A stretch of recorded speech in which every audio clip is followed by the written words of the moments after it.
Hi everyone, Will here with Focus Live, joined by Chris Farrelly from the Auckland City Mission, the Chief Executive, because it is Christmas time and while the rest of us may all be winding down for the holiday break, that is certainly not the case here, Chris.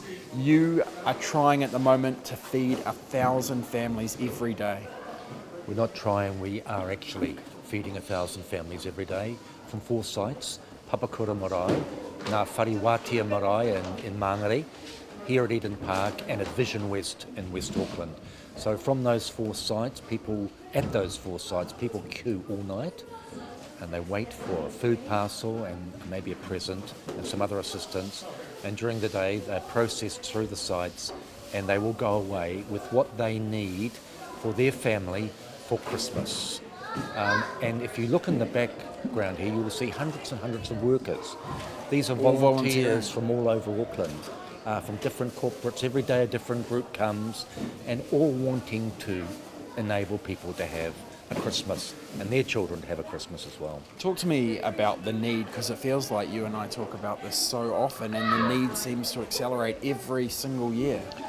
It does appear to be that, particularly with us this last year. We've seen a huge increase in the demand for emergency food during the course of the year. We're a very large distributor of food, and we've had a 40% in the last 12 months increase. That's pretty big, and we know the families. These are not food just thrown off the back of a truck willy-nilly. These are families we work closely with. They are integrated into a lot of our other services and the services of other providers, and we know the stories, and the stories simply is income is not matching what is required to live for many families. After rent has been paid, other emergency issues being covered, unfortunately a loan shark has been lurking in the background for many years and will be coming in to get their pound of flesh. All that added up, the last discretionary item a family has is food. When you have to pay everything else. And who goes without food? It's often the mother or the grandmother caring for the children. So this is the story that we've seen during the year.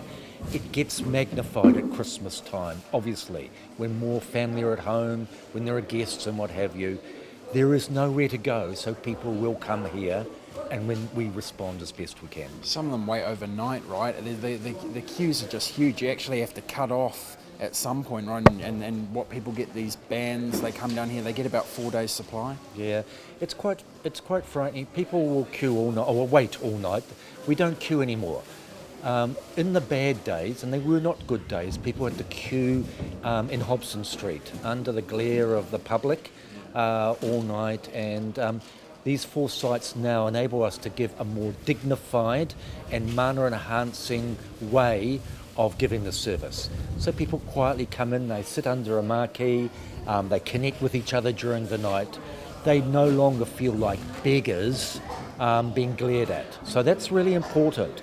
Particularly I want to acknowledge the marae that are doing this with us. Those 2 marae really demonstrate what manaaki is and manaakitanga is. As we're getting right now to the wire on Christmas, we now have to purchase an amount of stuff. And so the cash donations on through the Auckland City Mission website are critical for us. And I've said this every year, Christmas does not end on the 25th of December.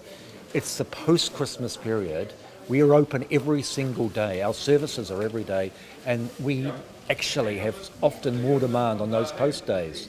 So the donations that come in now, particularly cash donations, enable us to bridge people through into the new year and into the school year. And Chris, I have to say, you and all your volunteers are certainly playing your part. It is totally amazing down here, and if you're at home, you can help. You go to that Auckland City Mission website, which you'll see in the base strap. There's local communities right across the country doing similar things as to what is happening up here in Auckland. So do please get involved. It is the time for giving. We'll have breaking news throughout the day at nzherald.co.nz. We have to let Chris go because they are working. I have a last word. Go on. The last word is thank you. Thank you we ask and we receive. Thank you to every single person in this country who is reaching out to other missions, to other organisations like ourselves doing this throughout our country, and who are reaching out to us. We're deeply, deeply grateful, and you are making a difference. Thank you.